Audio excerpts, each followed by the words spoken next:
Next thing, we'll try to understand the basic default topology what I'll be using in my labs, whether it is a CCNP routing switching or whether it is a security labs. Probably I'll be using 4 routers here, router 1, 2, 3, 4, and these routers are connected to serial links. Of course, serial links are not widely used in today's networks. So, but just to have some basic connectivity, I'll be using serial links. And the IP addressing, and then there is an F0x0 interface which is connecting to the LAN. And of course, I don't have any switch connected here, but you can also connect a switch which simulates specific LAN connection.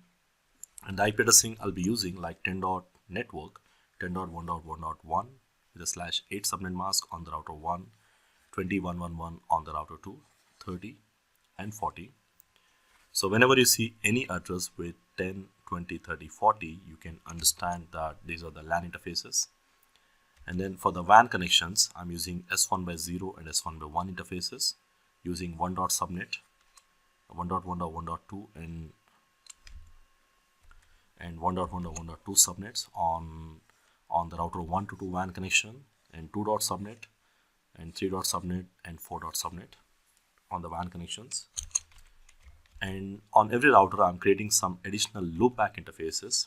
Now the loopbacks are like logical interfaces which we'll be using for simulating logical connections, as if we are assuming that this is my router, the router 1, which is connecting to some multiple branch offices. And because physically, if I use any of the physical interfaces, I need to have some connectivity, and probably adding that many physical interface cards on the router is really not a scalable solution.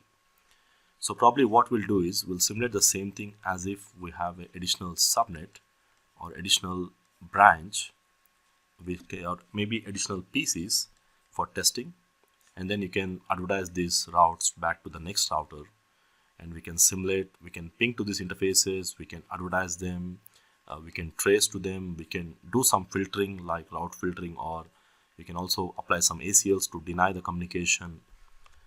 We can test in multiple scenarios.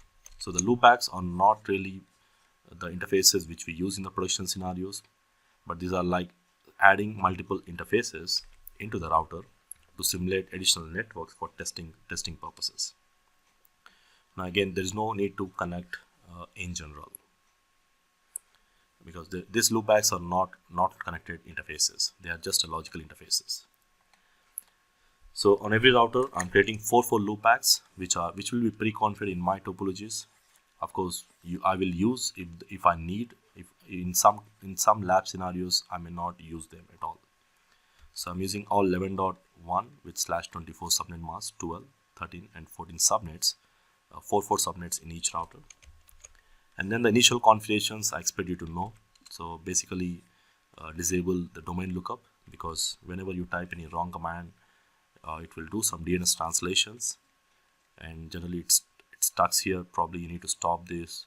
To stop this, we use Ctrl+Shift+6 probably. In most of the GNS3, this is by default enabled, so no need to do it in the new GNS3 versions. Production networks not recommended, because again, you may use DNS resolutions in the production scenarios. And then there is one new command called no keep alive.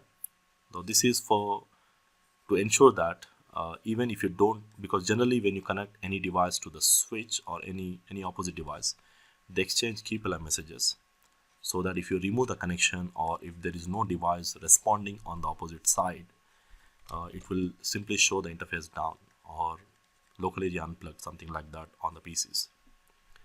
So here we are not connecting any device, but just I want this interface to be up without any connections.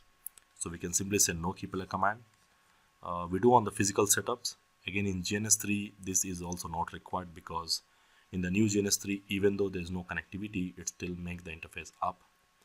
But again, the best practice, you always use this in the lab scenarios, but not recommended in the production scenarios. Again, the rest of the configuration is still the same. This is the initial configurations what I'll be using. To create loopbacks, we just need to say interface loopback 0 or loopback 1 and assign the IP address. No need of we don't need any no shutdown commands here, because These are the logical interfaces. By default, they are